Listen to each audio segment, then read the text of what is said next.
നയപരിപാടികൾ നമ്മുടെ നാട്ടിലെ എല്ലാ ജനങ്ങൾക്കും അറിയുന്ന കാര്യങ്ങളാണ്. നമുക്കറിയാം, ഇടുക്കി ജില്ലയിലേക്ക് വന്നിട്ടുള്ള കൃഷിക്കാർ, കുടിയേറ്റക്കാർ, അവർ കയ്യേറ്റക്കാരല്ല. രാജഭരണകാലം മുതൽ ഇവിടേക്ക് വരികയും ഇവിടെ മലമ്പാമ്പിനോടും കാട്ടുമൃഗങ്ങളോടും കരിമ്പറഞ്ഞ കൃഷിക്കാർ അവരുണ്ടാക്കുന്ന ഉൽപ്പന്നങ്ങളാണ് നമ്മുടെ കേരളത്തിൻ്റെ പേര് ലോകരാജ്യങ്ങളുടെ മുമ്പിൽ തന്നെ എത്തിച്ചത്. ഇവിടെ നിന്നുള്ള ഏലവും ഇവിടുത്തെ കാപ്പിയും ഇവിടുത്തെ തേയിലയും ഇവിടെ നിന്നുണ്ടാക്കുന്ന മറ്റ് കുരുമുളകും ഉൽപ്പന്നങ്ങളുമെല്ലാം കയറ്റി അയച്ചാണ് നമ്മുടെ രാജ്യം വിദേശ നാണയം നേടുന്നത്. ലക്ഷക്കണക്കിന് കൃഷിക്കാരും കർഷക തൊഴിലാളികളും അനുബന്ധ മേഖലയിൽ തൊഴിലെടുക്കുന്നവരുമെല്ലാം വളരെ സുഖത്തോടും സന്തോഷത്തോടും കൂടി ജീവിച്ചു വരുന്ന ഒരു നാടാണ് ഇടുക്കി. ആ ജില്ലയെ സംരക്ഷിക്കാനുള്ള ഉത്തരവാദിത്വം സംസ്ഥാനം ഭരിക്കുന്ന ഗവൺമെന്റുകൾക്കുണ്ടായി. ആ ഉത്തരവാദിത്വം ആരെല്ലാമാണ് നിർവഹിച്ചത്, ആരാണ് നിർവഹിക്കാത്തത് എന്നത് സംബന്ധിച്ചൊരു തിരിച്ചറിവ് നമ്മുടെ നാട്ടിലെ രാഷ്ട്രീയ പ്രസ്ഥാനങ്ങൾക്കും ബഹുജനങ്ങൾക്കും ഉണ്ടാവുന്നത് പ്രധാനമാണ്. എല്ലാ രാഷ്ട്രീയ പാർട്ടികളും ഒന്നാണെന്നും എല്ലാ ഭരണവും ഒന്നാണെന്നുമൊക്കെ പ്രചരിപ്പിക്കുന്ന ആളുകൾ ഇടതുപക്ഷ ജനാധിപത്യ മുന്നണിയുടെ ഭരണവും നമ്മുടെ സംസ്ഥാനം കണ്ട മറ്റ് ഭരണവും തമ്മിലുള്ള വ്യത്യാസം അത് തിരിച്ചറിയുക എന്നതാണ് മനുഷ്യസഹജമായി നാം സ്വീകരിക്കേണ്ടത്. എന്നാൽ വ്യത്യസ്തതകളില്ല എന്ന് പ്രചരിപ്പിച്ച് എല്ലാവരും ഒന്നാണ് എന്ന് പറഞ്ഞ് രാഷ്ട്രീയ മുതലെടുപ്പ് നടത്താൻ ശ്രമിക്കുന്ന ആളുകളെ തിരിച്ചറിയുന്നതിന് രാഷ്ട്രീയത്തിന്റെ അതിപ്രസരം പാലിക്കാത്ത, രാഷ്ട്രീയ തീരത്തോടുകൂടി പ്രശ്നങ്ങളെ നോക്കിക്കാണാത്ത സാധാരണ ജനങ്ങൾക്ക് ബോധ്യമാവുന്നു. അതിനാണ് ഞങ്ങൾ ഇത്തരത്തിലുള്ള വിശദീകരണ യോഗങ്ങൾ ഈ ജില്ലയുടെ വിവിധ ഭാഗങ്ങളിൽ ഇടതുപക്ഷ സംയുക്ത കർഷക സംഘടനയുടെ നേതൃത്വത്തിൽ ഇന്ന് നടത്താൻ തീരുമാനിച്ചത്. ഈ ജില്ലയിൽ തന്നെ ഏതാണ്ട് 56 കേന്ദ്രങ്ങളിലാണ് ഇന്ന് ഇത്തരത്തിലുള്ള യോഗങ്ങൾ നടത്തുന്നത്. ഈ യോഗങ്ങളിലൂടെ ഇടുക്കിയിലെ സാധാരണ മനുഷ്യരുടെ പ്രശ്നങ്ങൾക്ക് ശാശ്വതമായ പരിഹാരം കാണാൻ നടപടികൾ സ്വീകരിച്ച ഇടതുപക്ഷ ജനാധിപത്യ മുന്നണിയെ ഗവൺമെന്റിനെ അഭിവാദ്യം ചെയ്യുന്നതിന്, കൃഷിക്കാരുടെ ആകെ സന്തോഷം രേഖപ്പെടുത്തുന്നതിനുമാണ് അത്തരത്തിലുള്ള യോഗങ്ങൾ ഇന്ന് ജില്ലയിലാകമാനം സംഘടിപ്പിക്കാൻ തീരുമാനിച്ചത്. അങ്ങനെ നിരവധി യോഗങ്ങൾ നടക്കുന്നത് കൊണ്ടാണ് ഞങ്ങളെല്ലാം ഇങ്ങോട്ട് വന്നത്. ഇവിടെ നമ്മുടെ നേതാക്കൾ ഇല്ലാത്തത് കൊണ്ടല്ല. അത്തരത്തിൽ നിരവധി യോഗങ്ങൾ ഒരു ദിവസം തന്നെ നടത്തണം എന്ന തീരുമാനത്തിന്റെ ഭാഗമായി എല്ലാവർക്കും എല്ലാ യോഗങ്ങളിലും പങ്കെടുക്കാൻ കഴിയില്ല എന്നതുകൊണ്ടാണ് മറ്റ് ജില്ലകളിൽ നിന്നെല്ലാം കുറേ സഖാക്കൾ, നേതാക്കൾ ഇവിടെ എത്തി. നമുക്കറിയാം, 2025 ആഗസ്റ്റ് മാസം 27-ാം തീയതി നമ്മുടെ ഇടുക്കി ജില്ലയിലെയും കേരളത്തിലെയും ജനങ്ങൾക്ക് സന്തോഷം നൽകുന്ന ഒരു തീരുമാനമാണ് കേരള മന്ത്രിസഭ എടുത്തത്. ആ 27-ാം തീയതിയിലെ തീരുമാനം ഭൂപതിവ് ചട്ട ഭേദഗതിയായിരുന്നു. 1960-ൽ പട്ടംതാണിലുള്ള ഗവൺമെന്റ് കൊണ്ടുവന്ന നിയമം. 60-ൽ നിയമം ഉണ്ടാക്കുമ്പോൾ നമുക്കറിയാം, 57-ലെ ഇടതുപക്ഷ ഗവൺമെന്റ്, കമ്മ്യൂണിസ്റ്റ് ഗവൺമെന്റ്, സഖാവ് EMSന്റെ ഗവൺമെന്റ് 59-ൽ കൊണ്ടുവന്ന കാർഷിക പരിഷ്കാര നിയമത്തെ അട്ടിമറിച്ച് അവിടെ കേന്ദ്ര ഗവൺമെന്റ് ഇടപെട്ട ഗവൺമെന്റിനെ പിരിച്ചുവിട്ടതിന് ശേഷം നടന്ന തെരഞ്ഞെടുപ്പിൽ അധികാരത്തിലേക്ക് വന്ന പട്ടംതാണികളുടെ നേതൃത്വമുള്ള ഗവൺമെന്റ് അന്ന് കൊണ്ടുവന്ന കാർഷിക ബന്ധ നിയമത്തെ അട്ടിമറിക്കുകയാണ് ചെയ്യുന്നത്. ആ നിയമത്തിൽ പഴുതുകളുണ്ടാക്കി ഇഷ്ടദാന വകുപ്പുകൾ ചേർത്ത് ഇഷ്ടം പോലെ ഭൂമി തിരിമറി ചെയ്യാനുള്ള അനുവാദം കേരളത്തിലെ ജന്മിമാർക്ക് നൽകുന്ന തീരുമാനമാണ് അവരിന്ന് കൈക്കൊണ്ടത്. 7.5 ലക്ഷം ഉണ്ടായിരുന്ന മിച്ചഭൂമി ഭൂമിയില്ലാത്തവർക്ക് ഏറ്റെടുത്ത് പതിച്ചു നൽകാൻ കഴിയുന്ന ഭൂമി നഷ്ടപ്പെടുകയും ഏതാണ്ട് 1 ലക്ഷം 1.25 ലക്ഷത്തോളം മാത്രം ഏക്കർ ഭൂമിയായി ചുരുങ്ങുകയും ചെയ്തത് ആ ഇഷ്ടദാന വകുപ്പുകൾ ഈ നിയമത്തിൽ എഴുതി ചേർന്നതുകൊണ്ട്. അന്നുണ്ടാക്കിയ ആ നിയമം എത്രത്തോളം കടുപ്പമേറിയതായിരുന്നു എന്ന് അതിന്റെ തിക്തഫലം അനുഭവിച്ച ഇടുക്കിക്കാരോട് ഞാനധികം വിശദീകരിക്കേണ്ടതില്ല എന്നാണ് എനിക്ക് തോന്നുന്നത്. 60-ലുണ്ടാക്കിയ നിയമത്തിന് 64-ൽ കോൺഗ്രസിന്റെ നേതാവ് തന്നെയായിരുന്ന ആർ ശങ്കർ കേരളത്തിന്റെ മുഖ്യമന്ത്രി ആയിരിക്കുമ്പോഴാണ് ചട്ടങ്ങൾ കൊണ്ടുവരുന്നത്.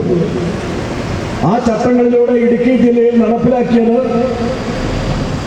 കൈവശമുള്ള ഭൂമിക്ക് പട്ടയം കിട്ടിയാൽ പോലും ആ ഭൂമിയിൽ കൃഷി ചെയ്യാം, അത്യാവശ്യത്തിന് ഒരു വീടുണ്ടാക്കാം, അതിനപ്പുറത്തേക്ക് ഒരു നിർമ്മാണ പ്രവർത്തനവും ആ ഭൂമിയിൽ നടത്താൻ പാടില്ല. അതായിരുന്നു 64-ലെ ചട്ടങ്ങളിൽ ഉൾപ്പെടുത്തിയത്. അതിന്റെ ഭാഗമായി ഇവിടെ നേരത്തെ സൂചിപ്പിച്ചതുപോലെ അവർക്ക് ഒരു തൊഴിൽ വരുമാനം എന്ന നിലയിൽ ഒരു കച്ചവട സ്ഥാപനം ഉണ്ടാക്കാൻ പറ്റില്ല. അവർക്ക് ഒരു വരുമാനമെന്ന രീതിയിൽ ഹോം സ്റ്റേ ഉൾപ്പെടെയുള്ള കാര്യങ്ങൾ നടപ്പിലാക്കാൻ കഴിയില്ല. മറ്റൊരു തൊഴിൽ മാർഗം, വരുമാന മാർഗം എന്ന നിലയിൽ ഫാമുകൾ ഉണ്ടാക്കാൻ പറ്റില്ല. ഒരു നിർമ്മാണ പ്രവർത്തനവും വേറെ നടത്താൻ പാടില്ല. വീട് വെച്ച് അവിടെ താമസിക്കാം, കൃഷി ചെയ്യാം.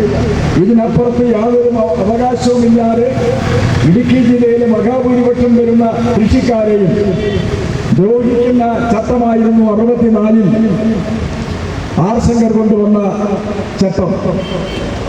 അതിങ്ങനെ തുടർന്നു വരികയായിരുന്നു. പക്ഷേ 55 കൊല്ലം കൊണ്ട് ഇടുക്കി ജില്ലയിൽ ഇങ്ങനെ നിലവിലുള്ള നിയന്ത്രണങ്ങൾ ഉണ്ടെങ്കിൽ പോലും ആ നിയന്ത്രണങ്ങൾ നിലനിൽക്കുമ്പോൾ തന്നെ ഇവിടെ കച്ചവട സ്ഥാപനങ്ങളുണ്ടായി, ഇവിടെ മറ്റ് ഹോം സ്റ്റേകളുണ്ടായി, ഇവിടെ ഫാമുകളുണ്ടായി, ഇവിടെ വിവിധ സംരംഭങ്ങളും വിവിധ സ്ഥാപനങ്ങളും വന്നു.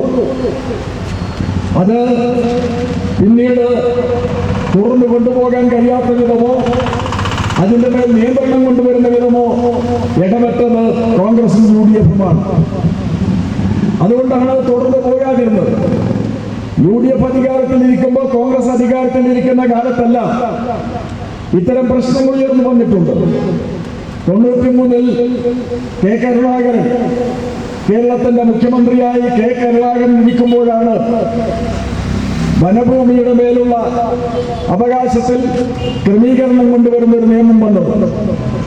ആ വനഭൂമി കൈവശം വെക്കുന്ന കുടിയേറ്റക്കാരുടെ മേൽ നിയന്ത്രണം കൊണ്ടുവരുന്ന ഒരു നിയമമായിരുന്നു 93-ൽ കൊണ്ടുവന്നത്.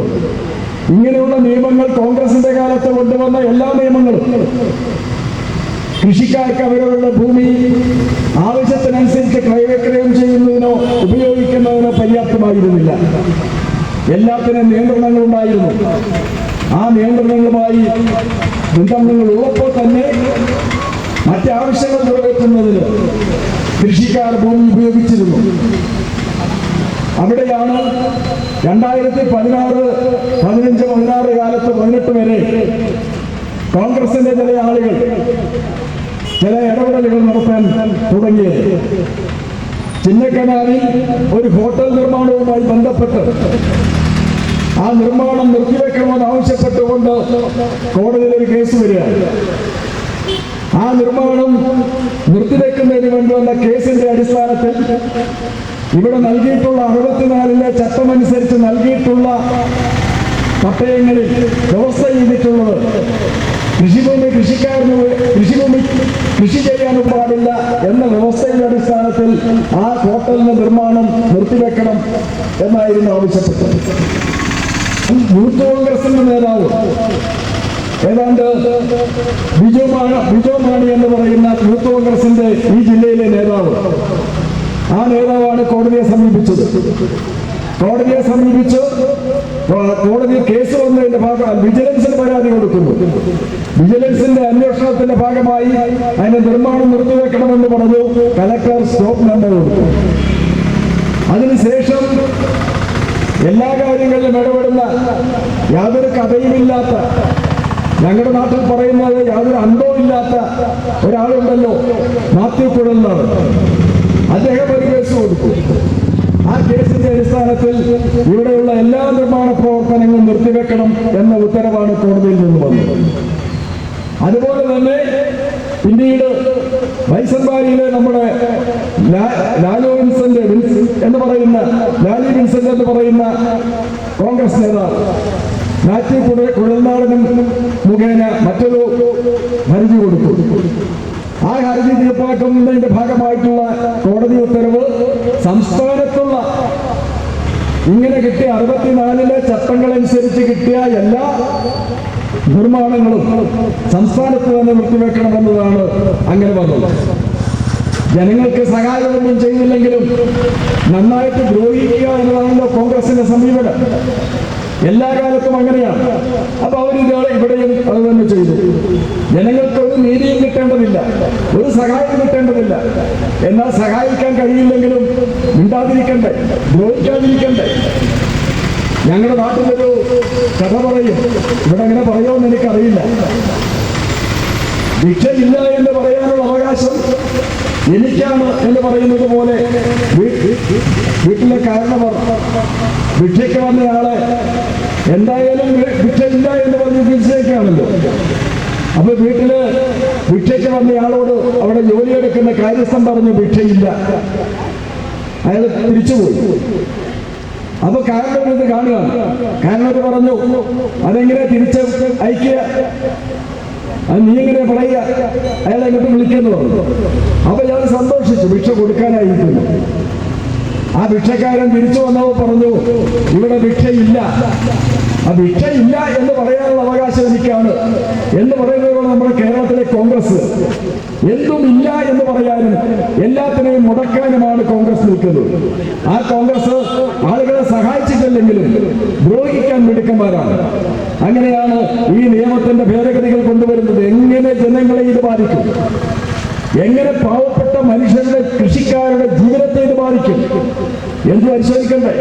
അങ്ങനെ പരിശോധിക്കുന്നതിന് പകരം ആ രീതിയിൽ നിയമങ്ങളും നിയമ ഭേദഗതികളും കൊണ്ടുവരികയായിരുന്നു തുടർച്ചയായി ചെയ്തത്.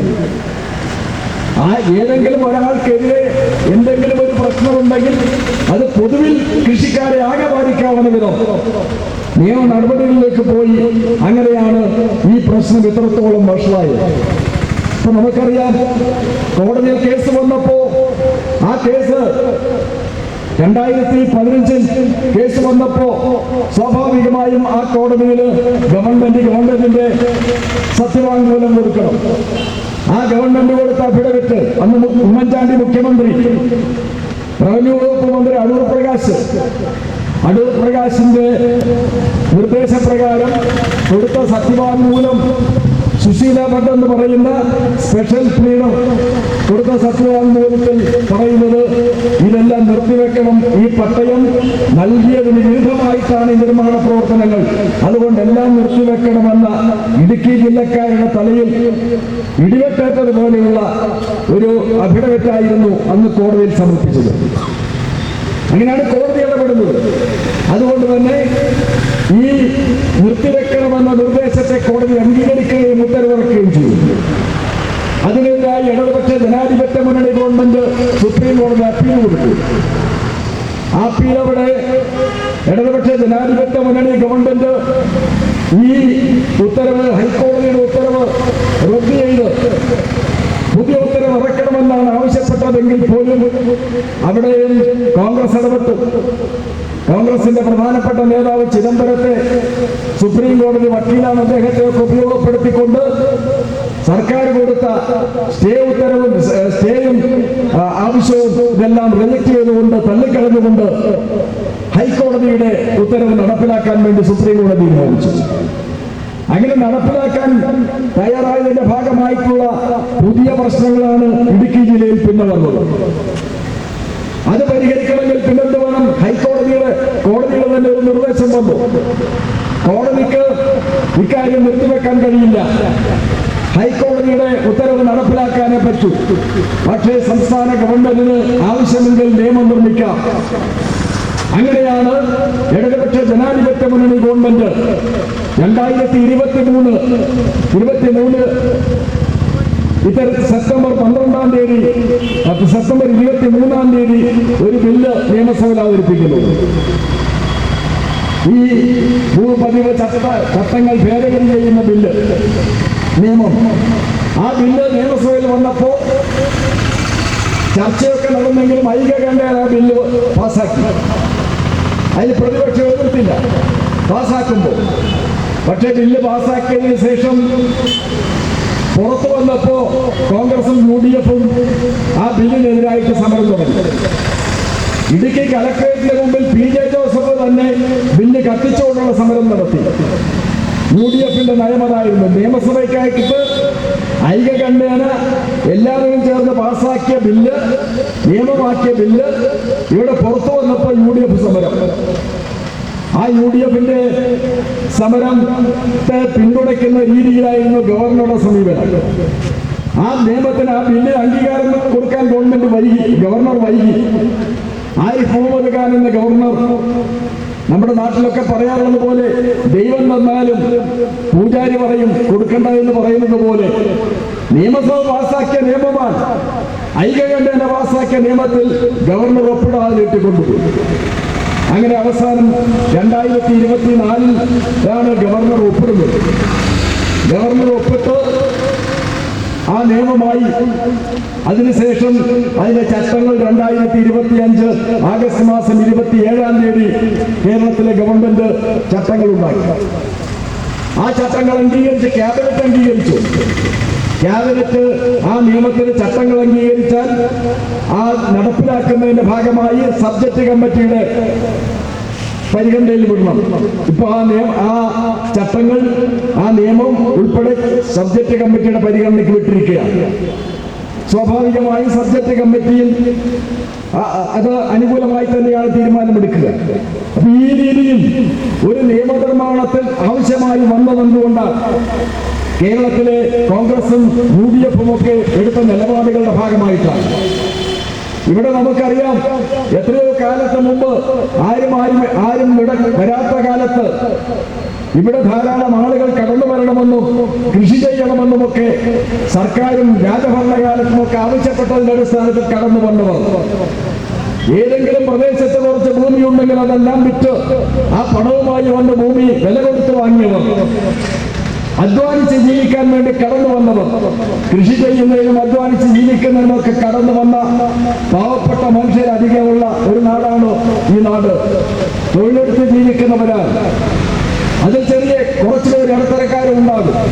അങ്ങനെയുള്ളൊരു പ്രദേശത്ത് ന്യായമായും അവരെ സഹായിക്കുന്നതിനുള്ള തീരുമാനങ്ങൾ എടുക്കുന്നതിന് പകരം ആ തീരുമാനങ്ങൾ, അനുകൂലമായി വരുന്ന തീരുമാനങ്ങളെ അട്ടിമറിക്കുന്ന നിലപാടാണ് പലപ്പോഴും UDF-ഉം കോൺഗ്രസും സ്വീകരിച്ചിട്ടുള്ളത്. അതിന്റെ ഭാഗമായിട്ടാണ് ഇത്രയധികം പ്രയാസങ്ങൾ ഇടുക്കി ജില്ലയിലെ കൃഷിക്കാർ അനുഭവിക്കേണ്ടി വന്നത്. ഇപ്പൊ നമുക്കറിയാം, ഈ ഗവൺമെന്റ് വന്നതിന് ശേഷം 55,000 പട്ടയങ്ങൾ കൊടുത്തു.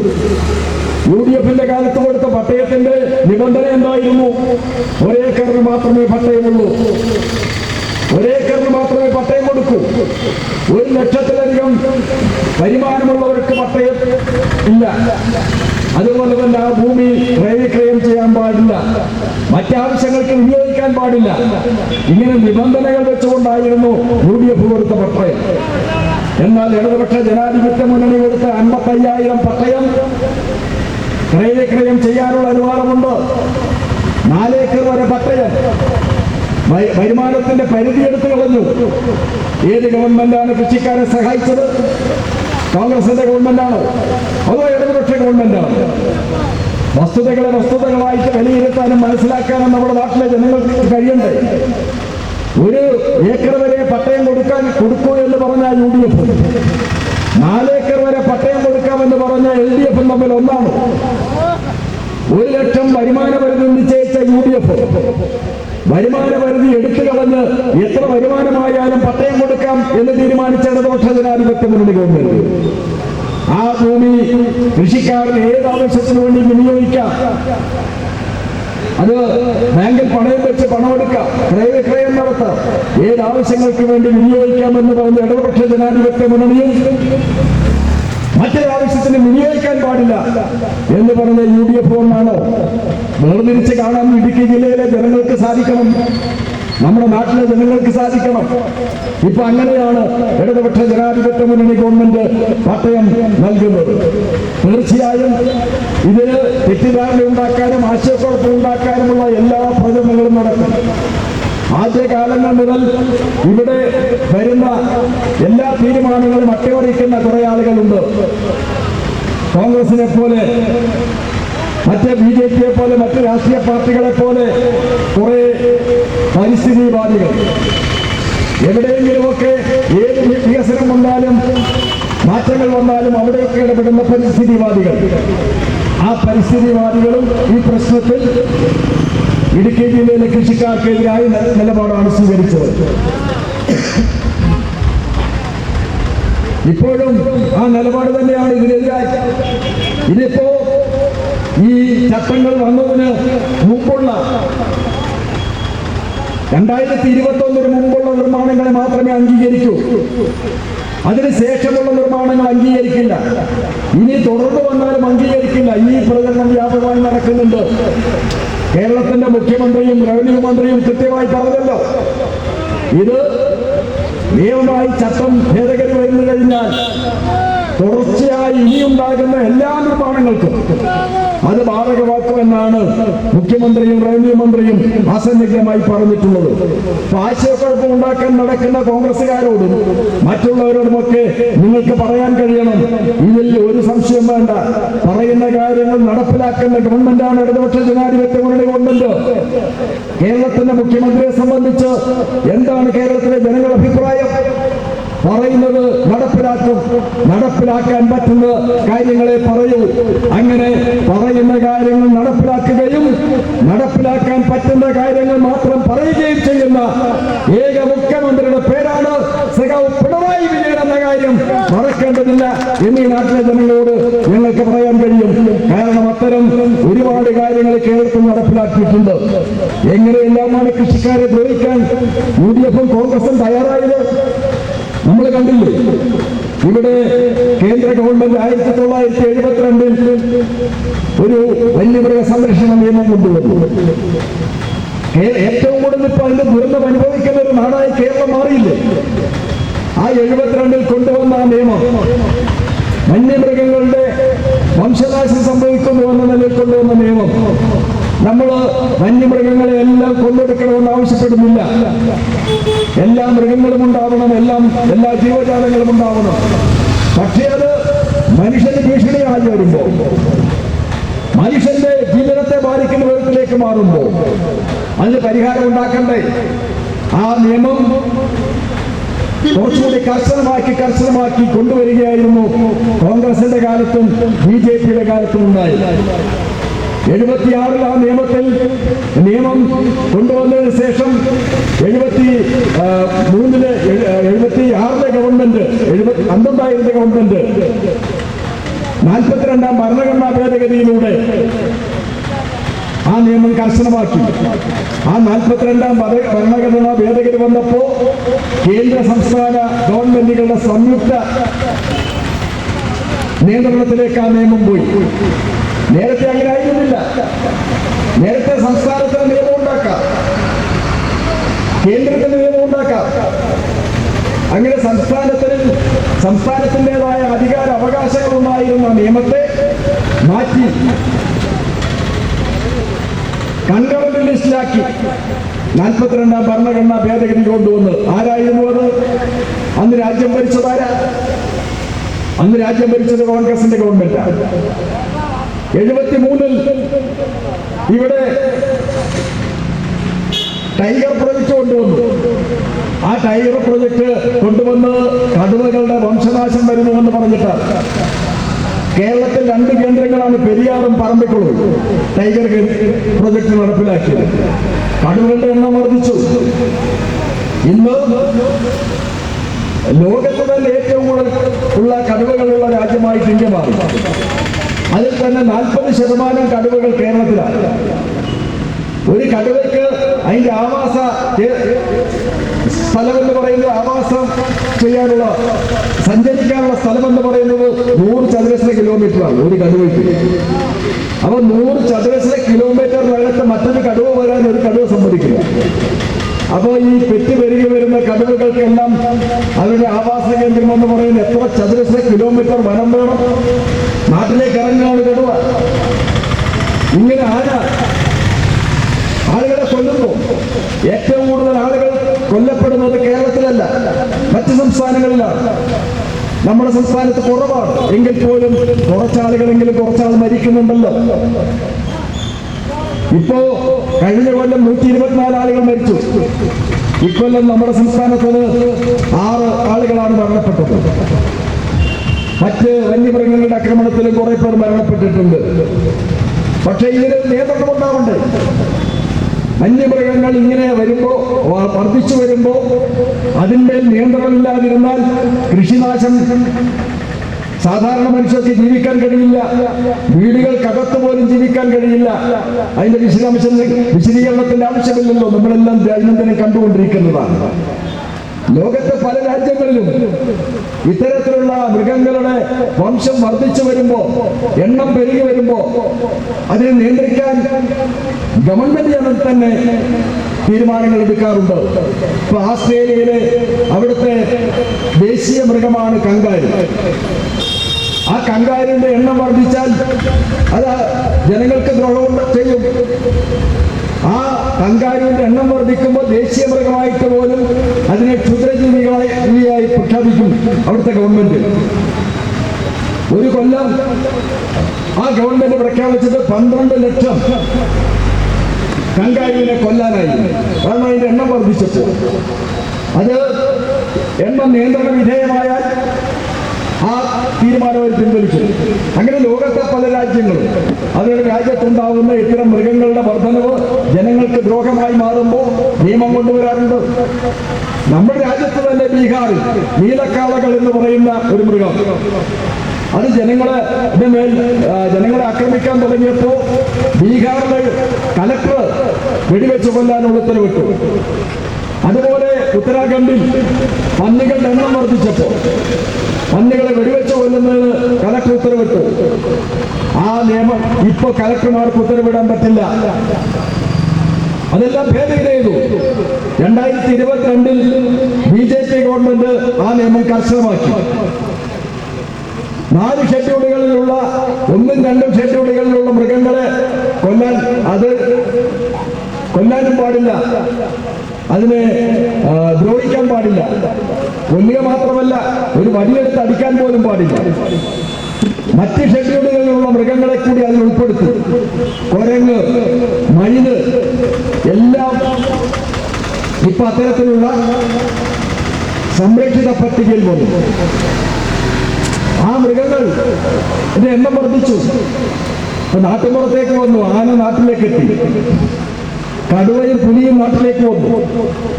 മയിലും കുരങ്ങുമൊക്കെ എല്ലാ പ്രദേശത്തുമായി, വീടുകൾക്ക് ചുറ്റുമായി. വനപ്രദേശത്ത് മാത്രമല്ല, നാട്ടിലും ജീവിക്കാൻ പറ്റില്ല.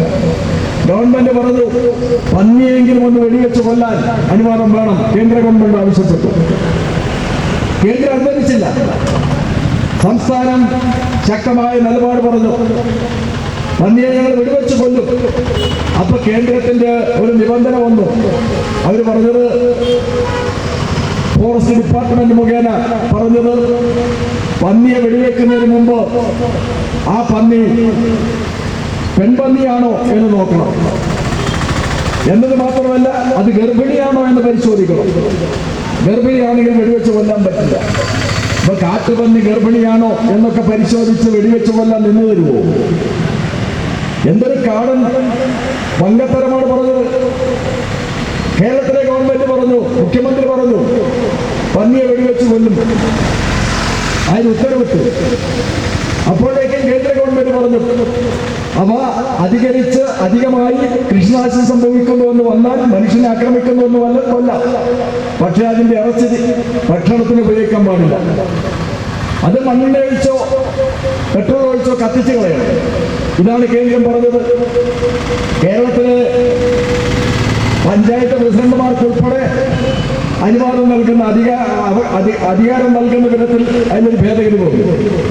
പക്ഷേ നാട്ടിൻപുറത്തെ ആളുകൾ പന്നിയെ വെടിവെച്ചിട്ട് മണ്ണെണ്ണ ഒഴിച്ച് കത്തിക്കുന്നവരുണ്ട്, പെട്രോൾ ഒഴിച്ച് കത്തിക്കുന്നവരുണ്ട്, ചിലര് വെളിച്ചെണ്ണ ഒഴിച്ചും കത്തിക്കുന്നുണ്ട്. അങ്ങനെ പലതും നടക്കുന്നുണ്ട്. മുഖ്യമന്ത്രി പറഞ്ഞ അതൊന്നും നിങ്ങൾ നോക്കാൻ പോണ്ട, പന്നിയെ കൊന്നു കഴിഞ്ഞാൽ കൊന്നും മാത്രം കണക്കാക്കിയാൽ അതിന്റെ ഇറച്ചി എന്ത് ചെയ്യുന്നുവെന്ന് അന്വേഷിക്കാനും നിങ്ങളെ ചുമതലപ്പെടുത്തിയിട്ടില്ല എന്ന് ഉദ്യോഗസ്ഥന്മാരോട് പറഞ്ഞു.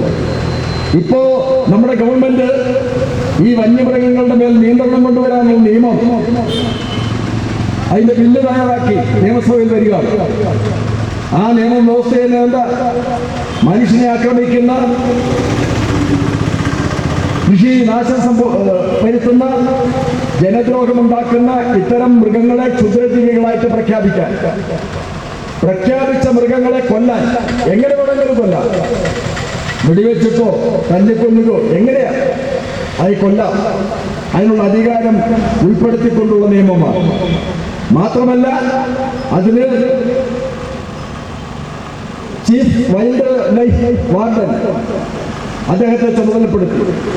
മുമ്പങ്ങനെയായിരുന്ന ഒരു കടുവ ഒരു മനുഷ്യനെ ആക്രമിച്ചാൽ ആ കടുവയെ കൊല്ലണമെങ്കിൽ ഉദ്യോഗസ്ഥന്മാരടങ്ങുന്ന 6 പേര് അടങ്ങുന്ന ഒരു കമ്മിറ്റിയുണ്ട്, ഒരു സമിതിയുണ്ട്. ആ സമിതി യോഗം ചേർന്ന് തീരുമാനമെടുക്കണം കടുവയെ കൊല്ലാമോ ഇല്ലയോ എന്നൊക്കെ. അതെടുത്തു ഗവൺമെന്റ്, സംസ്ഥാന ഗവൺമെന്റ് കൊണ്ടുവരുന്ന നിയമത്തിൽ ഇപ്പോ ഇദ്ദേഹത്തിന് ഈ ചീഫ് വാർഡനുമാർ തന്നെ അതിന്റെ പൂർണ്ണമായ അധികാരം കൊടുത്തിരിക്കുകയാണ്.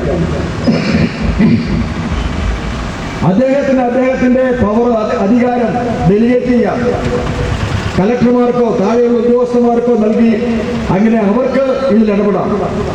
വേറൊരു കൂടിയാലോചനയും വേണ്ട. ക്ഷുദ്രജീവിയായി എന്ന് കണ്ടാൽ വെടിവെച്ചു കൊല്ലാം. അതാണ് ഇപ്പൊ കൊണ്ടുവരുന്ന നിയമം. ആ നിയമം നടപ്പിലാക്കണം എന്ന് നമ്മൾ ആവശ്യപ്പെടുകയാണ്. സംസ്ഥാനം ആ നിയമം ഉണ്ടാക്കുമ്പോൾ തടസ്സങ്ങൾ വരാം. കേന്ദ്ര ഗവൺമെന്റ് അംഗീകരിക്കില്ല, ഒരുപക്ഷെ ഗവർണർ ഒപ്പിടില്ല. അങ്ങനെ വന്നാൽ ഇവിടെ നമ്മളുണ്ടാക്കിയ നിയമം നടപ്പിലാക്കാൻ വേണ്ടി 2023 കേരള നിയമസഭ ഐക്യകണ്ഠേന പാസാക്കിയ നിയമം നടപ്പിലാക്കാതിരുന്നപ്പോ ഇടുക്കി ജില്ലയിലെ കൃഷിക്കാർ രാജ്ഭവന്റെ മുമ്പിൽ പോയി സമരം ചെയ്തതുപോലെ ഈ നിയമം നടപ്പിലാക്കാൻ സമ്മതിക്കാതിരുന്നാൽ ഗവർണറല്ല, കേന്ദ്ര ഗവൺമെന്റ് അല്ല, ആരായാലും അവരുടെ മുമ്പിൽ ശക്തമായ പ്രതിഷേധം ഉയർത്തിക്കൊണ്ടുവരാൻ കർഷക സംഘടനകൾ, കേരളത്തിലെ ജനങ്ങൾ ഒറ്റക്കെട്ടായി തയ്യാറാവണം. കാരണം മനുഷ്യന് ജീവിക്കാൻ കഴിയാത്ത അവസ്ഥ വരികയാണ്. ദിവസേന ആളുകൾ മരിക്കുകയാണ്.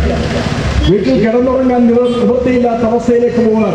അത്തരം ഒരു സാഹചര്യത്തിൽ അത്തരം മൃഗങ്ങളുടെ മേൽ നിയന്ത്രണം കൊണ്ടുവരുന്ന ഒരു നിയമം ഉണ്ടാക്കുന്ന സംസ്ഥാന ഗവൺമെന്റിനെ പിന്തുണയ്ക്കുന്നതിന് പകരം അത് അംഗീകരിക്കാതിരിക്കുകയും കേന്ദ്ര ഗവൺമെന്റ് ഞങ്ങളുടെ അധികാരപരിധിയിൽ വരുന്നതാണ് എന്ന് പറഞ്ഞ് ഇടപെട്ടാൽ അത്തരം തീരുമാനങ്ങൾ മാറ്റിയെടുക്കുന്നതിനുള്ള ശക്തമായ പ്രതിഷേധവും പ്രക്ഷോഭവും ഉയർത്തിക്കൊണ്ടുവരേണ്ടതുണ്ട്. ഒരിക്കലും കോൺഗ്രസിന്റെ ഗവൺമെന്റ് നമ്മളെ സഹായിക്കുമെന്ന് പ്രതീക്ഷിക്കണ്ട. അതിനെതിരെ മുമ്പ് സഹായിച്ചിട്ടില്ല. ബിജെപിയുടെ ഗവൺമെന്റ് ഒട്ടും ചെയ്യില്ല. രണ്ടു കൂട്ടരും കർഷക ദ്രോഹ നിലപാടുകൾ സ്വീകരിച്ചവരാണ്. ഇപ്പോ ബിജെപി അത് തുടരുകയാണെന്ന് നമുക്കറിയാം. കോൺഗ്രസ് ഭരിക്കുമ്പോഴായിരുന്നല്ലോ 2011 മാധവഗാഡ്ഗിൽ റിപ്പോർട്ട് വരുന്നത്. എന്തിനായിരുന്നു അങ്ങനെ പശ്ചിമഘട്ട സംരക്ഷണത്തിന്റെ പേരിൽ ഒരു റിപ്പോർട്ട്? 2013 കസ്തൂരി രംഗൻ റിപ്പോർട്ട് വന്നു. ആ റിപ്പോർട്ട്, 2 റിപ്പോർട്ടുകൾ വന്നതോടുകൂടി ഇടുക്കി ജില്ലയിലും കേരളത്തിന്റെ പല ഭാഗത്തും 123 വില്ലേജുകൾ എക്കോളജിക്കലി സെൻസിറ്റീവ് ഏരിയ ആയിട്ട് പ്രഖ്യാപിച്ചു, ESI ആയി പ്രഖ്യാപിച്ചു. ഇവിടെ 48 വില്ലേജുകളാണ് ESI ആയിട്ട് പ്രഖ്യാപിച്ചത് ഇടുക്കി ജില്ലയില്. എന്തെങ്കിലും പഠനത്തിന്റെ അടിസ്ഥാനത്തിലാണോ? ഏതെങ്കിലും വസ്തുതകളുടെ അടിസ്ഥാനത്തിലാണോ അങ്ങനെ ദ്രോഹിച്ചു? ബഫർ സോൺ, ഈ സംരക്ഷിത വനമേഖലയ്ക്ക് ചുറ്റും, സംരക്ഷിത വന്യമൃഗ സംരക്ഷണ കേന്ദ്രത്തിന് ചുറ്റും ബഫർ സോൺ, അത് 2 കിലോമീറ്ററെങ്കിലും വേണമെന്നാണ് ഈ റിപ്പോർട്ടിൽ നിർദ്ദേശം. അത് 2 കിലോമീറ്റർ അല്ല, 10 കിലോമീറ്റർ വരെ ആകാമെന്നാണ് VD സതീശൻ കൺവീനറായിട്ടുള്ള കമ്മിറ്റി, MLA മാരുടെ കമ്മിറ്റി ശുപാർശ ചെയ്തത്. വി ഡി സതീശനായ കൺവീനർ 10 കിലോമീറ്റർ വരെയാകാം എന്നായിരുന്നു ശുപാർശ. ഇടതുപക്ഷ ജനാധിപത്യ മുന്നണി ഗവൺമെന്റ് വന്നപ്പോൾ 10 കിലോമീറ്റർ വരെ ആകാമെന്ന് UDF കൊടുത്ത നിർദ്ദേശം നിലനിൽക്കുമ്പോൾ 1 കിലോമീറ്റർ 0 മുതൽ 1 കിലോമീറ്റർ വരെയാകാം എന്ന് ഇടതുപക്ഷ ജനാധിപത്യ മുന്നണി ഗവൺമെന്റ് അല്ല, ഫോറസ്റ്റ് ഡിപ്പാർട്ട്മെന്റ് അങ്ങനൊരു റിപ്പോർട്ടാണ് കൊടുത്തത്. അവർ ഗവൺമെന്റുമായിട്ട് ആലോചിച്ചതല്ല, വകുപ്പ് മന്ത്രി പോലും അറിയില്ല. പക്ഷെ അവര് മുൻപുണ്ടായിരുന്ന 10 കിലോമീറ്റർ വരെ ആകാം എന്ന നിർദ്ദേശമുള്ളപ്പോൾ പിന്നെന്തിന് മടിക്കണം എന്ന് ചിന്തിച്ചു. അതിനെതിരായി ഇടതുപക്ഷ ജനാധിപത്യ മുന്നണി കൃഷി ഗവൺമെന്റിനുള്ള നന്ദിയും ഈ സന്ദർഭത്തിൽ രേഖപ്പെടുത്തിക്കൊണ്ട് ഞാൻ അവസാനിപ്പിക്കുന്നു. നിങ്ങൾക്ക് അഭിവാദനം. நன்றி கூறுவதற்கு வேண்டி கேரளா காங்கிரஸ் எம்முடைய தலைவர் மரியாதைக்குரிய ரலீஸ் அவர்களை ஏற்புடன் அழைக்கிறேன்.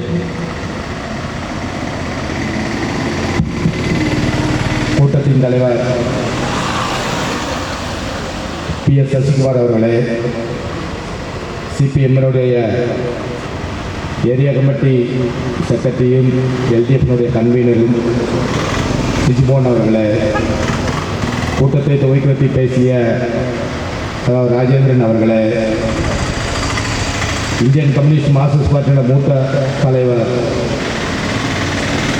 சீனிவாசன் அவர்களே, AYF-னுடைய தலைவர் தம்பி பிரபு அவர்களே, நாகையண்ணன் அவர்களே, எல்லாருக்கும் இந்த பூமி பதிவு சட்டம் என்னன்னு என்ன அப்படி நிறைய ஒரு கேள்விக்குறியா இருந்துச்சு. அந்த கேள்விக்குறி மறையூர்ல லைஃப் மிஷன் பദ്ധதி நிலம் புறையிடம் மாற்றுறதுக்குள்ள விஷயம், சர்க்கார் 10 சென்ட் இடத்துல நில இடமா இருந்தால் லைஃப் மிஷன் பദ്ധதி வீடு கட்டலான்னு சொன்னாங்க. ஆனா அந்த பிளான் வரைக்க போகும்போது இது எல்லை பட்டயமா இருக்கு, வீடு வைக்கிறதுக்கோ கொடுக்க முடியாது, கடை வைக்கிறதுக்கோ கொடுக்க முடியாது, கிருஷி தான் செய்யணும்னு சொல்றாங்க. ஆனா இந்த பஞ்சாயத்து நில இடத்திலேயே வீடு, ஹோம் ஸ்டே, லாட்ஜி அவங்களுக்கு இஷ்டப்பட்ட இதுக்கெல்லாம் பர்மிஷன் கொடுத்து வீடை கட்டி அவங்களுக்கு நம்பர் எதுவும் கொடுக்க வேண்டிய அவசியம் இல்லை. ஏன்னா அவங்க பில்டிங்கை கட்டலாம். பாவப்பட்டவனுக்கு கட்டணும்னா பினராயி சர்க்கார் செஞ்ச துரோகம்.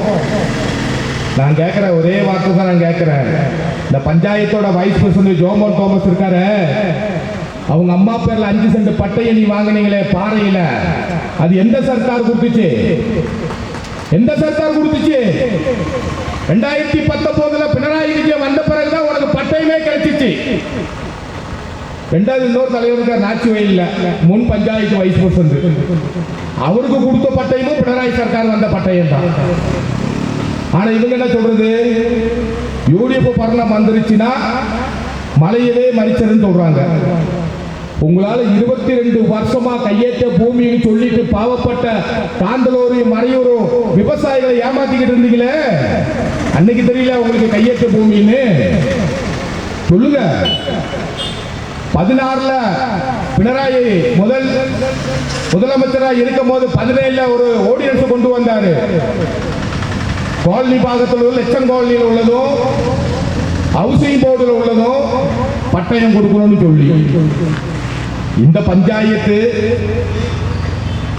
உம்மன்சாண்டி பரண காலத்துல ஒரு வருஷம் திருப்பஞ்சூர் ராதாகிருஷ்ணன் வருவாய்த்துறை அமைச்சராக இருந்தாரு, ரெவன்யூ மினிஸ்டரா. அவர் ஒரு சிஸ்டம் கொண்டு வந்தாரு. அன்னைக்கு சப் கலெக்டர் ராஜமாணிக்கம் ஹவுசிங் போர்டுக்கு பட்டயம் கொண்டு வரணும்னு சொல்லிட்டு ஒரு ஆர்டினன்ஸ் கொடுங்கன்னு சொன்னாரு. அதை மாறி இவங்களால கொடுக்க முடியல. மீண்டும் அடூர் பிரகாஷ் வந்தாரு ரெவன்யூ மந்திரியா, பட்டயம் கொடுக்கணும்னு சொல்லி முன்கை எடுத்து ஆர்டினன்ஸ் கேட்டாங்க. ஆர்டினன்ஸ் கொடுக்காம தட்டி கழிக்கிற பஞ்சாயத்து தான் காங்கிரஸ் பஞ்சாயத்து. இந்த மெம்பர் மாதிரி எல்லாம் இப்போ நபார்டு ஃபண்டிலையும் கிப்பி ஃபண்டிலையும் ரோடு போடுறாங்க. இது யாரு கொண்டு வந்த பദ്ധதி? பினராயி கொண்டு வந்த பദ്ധதியா, VD சதீசன் கொண்டு வந்த பദ്ധதியா? கொஞ்சம் நல்லா சிந்திச்சு பார்க்கணும். ஆதிவாசி மேഖലയിல தேவிகுளம் சட்டமன்ற உறுப்பினருடைய ஃபண்டு எத்தனை கோடி ரூபாய்க்கு கொடுத்திருக்காங்கன்னு தெரியுமா? உங்க ஆட்சி காலத்துல சிவன் கோயில் அந்த பாலம் என்ன கண்டிஷன்ல இருந்ததுன்னு உங்களுக்கு தெரியும். 6 மாசத்துல 2.5 கோடி ரூபாயில பாலம் கட்டி முடிச்ச பினராயி சர்க்கார் தான். இது உம்மன்சாண்டி சர்க்காரோ பிடி சதீசன் சர்க்காரோ இல்ல. ஒண்ணு பாவப்பட்டவங்களுக்கு ஒண்ணு சிந்திச்சு பார்க்கணும். இந்த பஞ்சாயத்துல 1 சென்ட் பூமி போல இல்ல.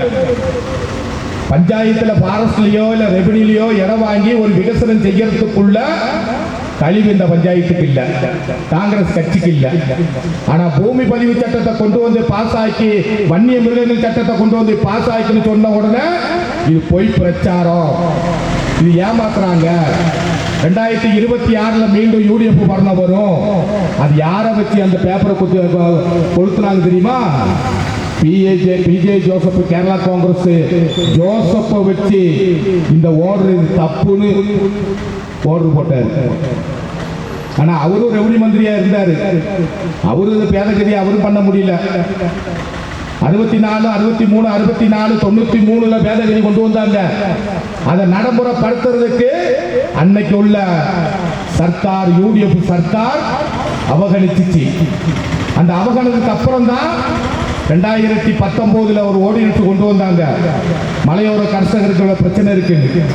ஆனா அந்த பிரச்சனைக்கும் மாத்திருக்கோட ஒரு எம்எல்ஏ காங்கிரஸ்காரன் சின்ன காணல கையெழுத்தம் செஞ்சு ரெவன்யூ இடத்தையும் பாவப்பட்ட இடத்தையும் பாவப்பட்டவங்க இடத்தை வாங்கி அவர் ரிசோர்ட் எல்லாம் செஞ்சா.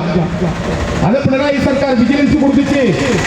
இவன் கையேற்றம் பண்ணிருக்காங்க, 80 சென்ட் கையேற்றம் பண்ணிருக்காங்க உறுதிப்படுத்துச்சு. உடனே அவர் தப்பிக்கிறதுக்கு வேண்டி என்ன பண்ணாரு? மலையோர கர்ஷகர்களுக்கு யாருக்கும் பட்டயம் கொடுக்க கூடாது.